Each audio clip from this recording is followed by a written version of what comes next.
This is the video for topic 2.1, the rise of Europe after 1200. So when we talk about this unit, the intensification of the Afro-Eurasian web, what we're arguing is that the intensification was caused, first of all, by political developments, secondly, by technology, and third, by Western demand. So what we're really looking at in this is a little bit of political development, but a lot of Western demand. So our central question is, number one, how did Europe create a market society or economy after 1200? Meaning, how did they create an economy that was based in specialization in trade? And secondly, when they developed this market society, how did this affect the exchanges across the Afro-Eurasian web? So the first thing that we're going to talk about is why Europe couldn't participate in Afro-Eurasian trade. What prevented them? And secondly, we're going to take a look at the steps, the various causes that made the participation in the Afro-Eurasian web possible, meaning that they're going to have some wealth and also they're going to have something to trade with.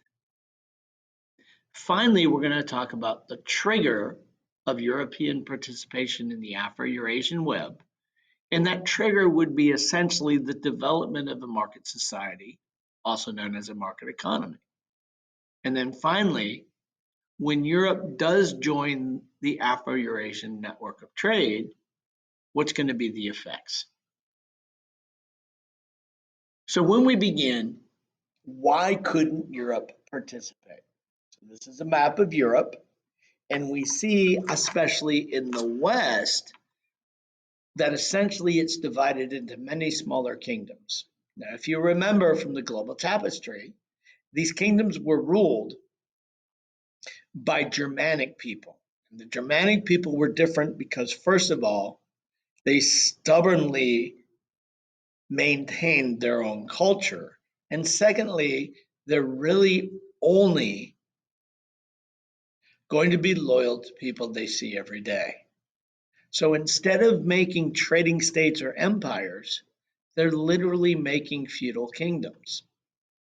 Well, feudalism, this political system in which land is exchanged for food, service, and loyalty, totally prevented trade and travel. It simply just was not needed, there was no demand, and it also wasn't safe. Secondly, it also did not create a system of money. The main thing of wealth is that land was exchanged for all goods and services. The reason why is that there was not a government strong enough to kind of create this money. Now, understand something. There's still gold coins, but they're so rare that we really cannot call them money. Literally, if you're using them to trade for something, it essentially is a bartering agreement. They were feudal, so there's no central government that's going to provide for a market society. And the Catholic Church dominates everything. And part of the doctrine of the Catholic Church in the Middle Ages was that, trade was good, trade was okay, but really trying to, take advantage of somebody and make some money on trading, that really was a bad thing. Overall, there's no education, there's really no achievement, and Europe is very backwards. Instead of having a strong connection to the Afro-Eurasian web, they're this outlier on the side of it that really does not participate. So all in all, leading up to 1200, Europe's just not involved in the Afro-Eurasian web, partially because they did not want to be involved due to the church, but also partially because they couldn't be involved. They're not producing anything to trade, and they're not a market society. So this next phase, what I want you to do on your piece of paper is I want you to divide it in half.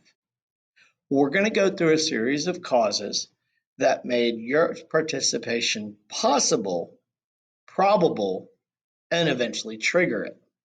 And you need to pay attention to what those events were and what the consequence in terms of participation in the Afro-Eurasian web was. So the first thing that made Europe's participation in the Afro-Eurasian web possible was the Crusades. As you can see from this primary source document, your brethren who live in the Middle East are in urgent need of your help. For as most of you have heard, the Turks and the Arabs have attacked them, and they've even conquered the territory of Romania, the Byzantine Empire.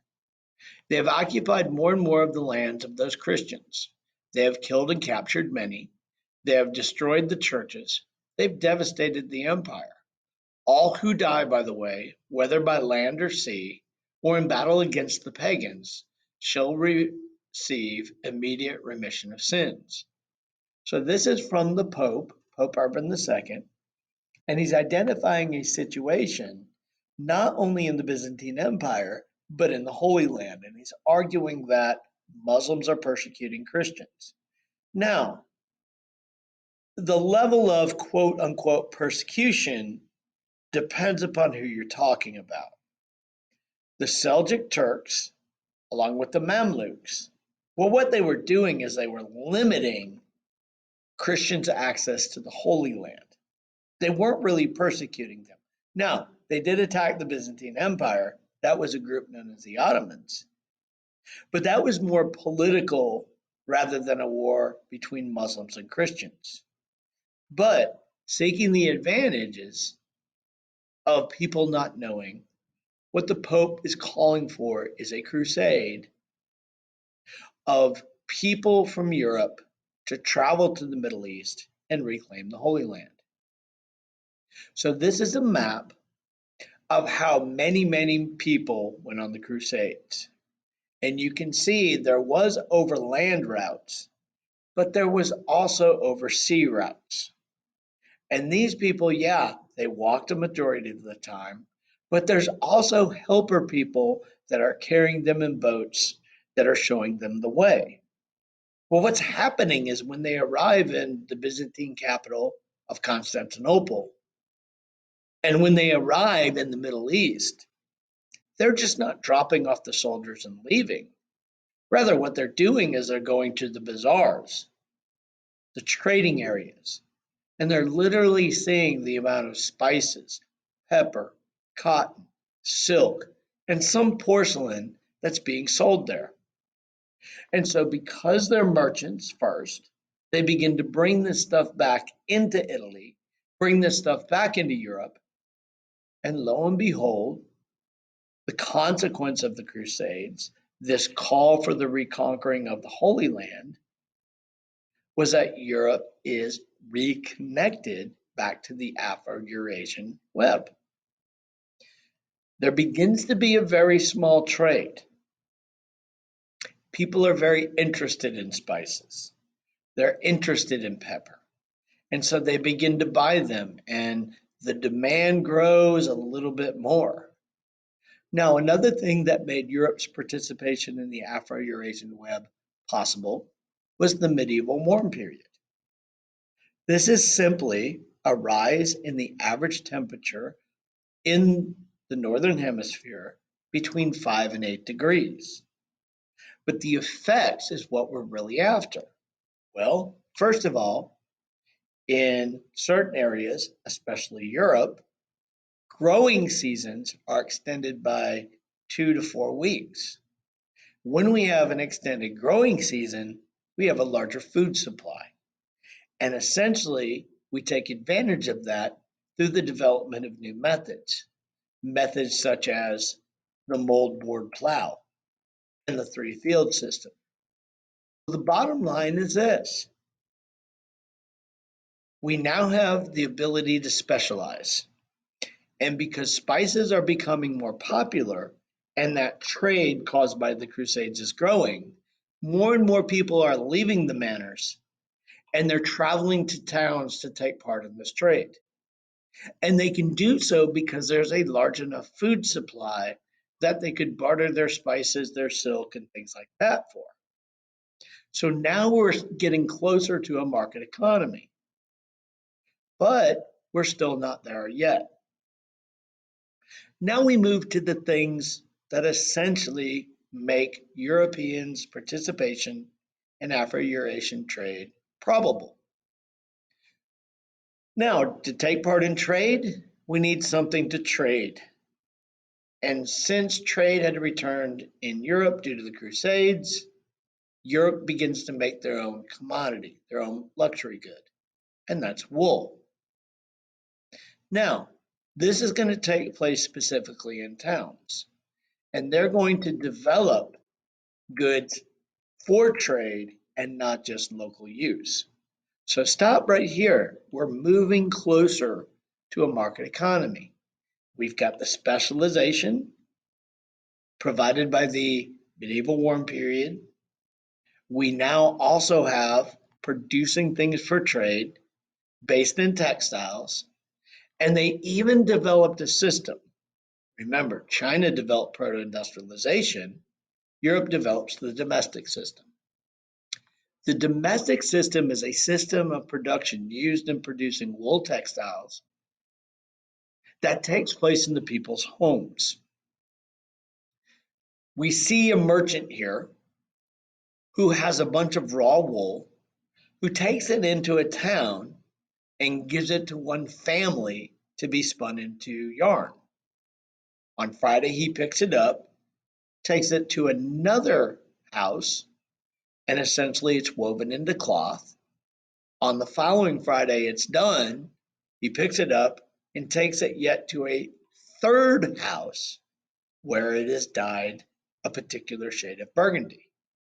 So all this production is similar to Chinese proto-industrialization because it does produce luxury goods and it does incorporate certain technologies.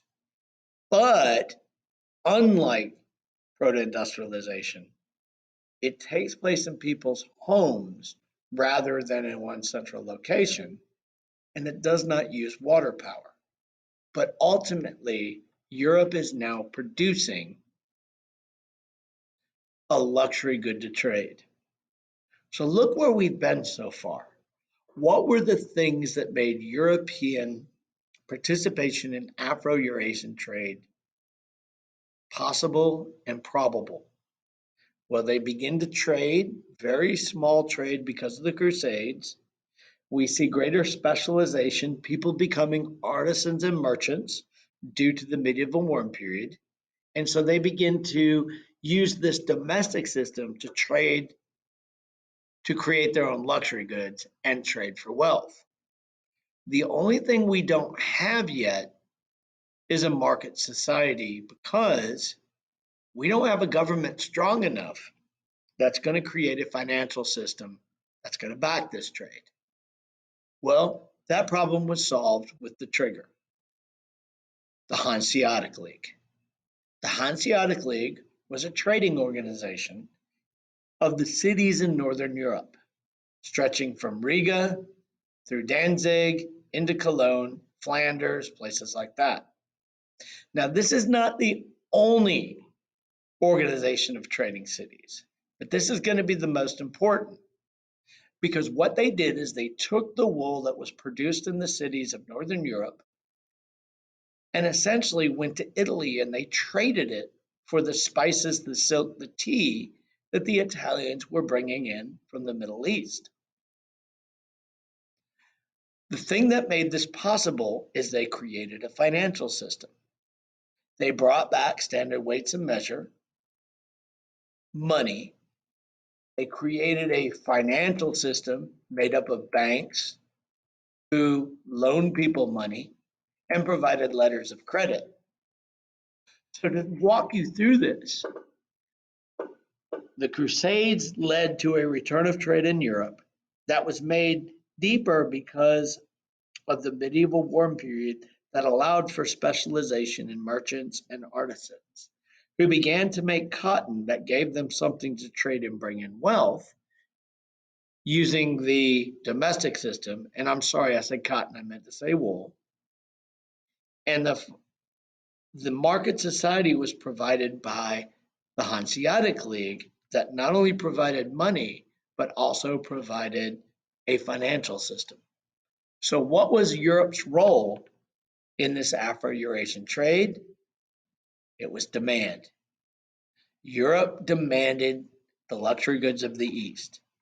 Now, porcelain and silk were in demand, but the main thing they demanded was spices. Spices were much easier to buy because you can divide them into smaller units. They were shipped in bulk, and their uses, well, they could be used to season food, they can be used as medicine, they can be used in colognes and perfumes, but they also could be used to kind of show people's wealth. Now, all this is good and trade explodes, but we also know what's on the horizon. This intensification and connection into the Afro-Eurasian web is going to open them up to the bubonic plague. But that's a little bit down the road. So let's kind of run through this. The Crusades were one things that made Europe's participation in the Afro-Eurasian web possible because trade returns. The medieval warm period allowed for specialization.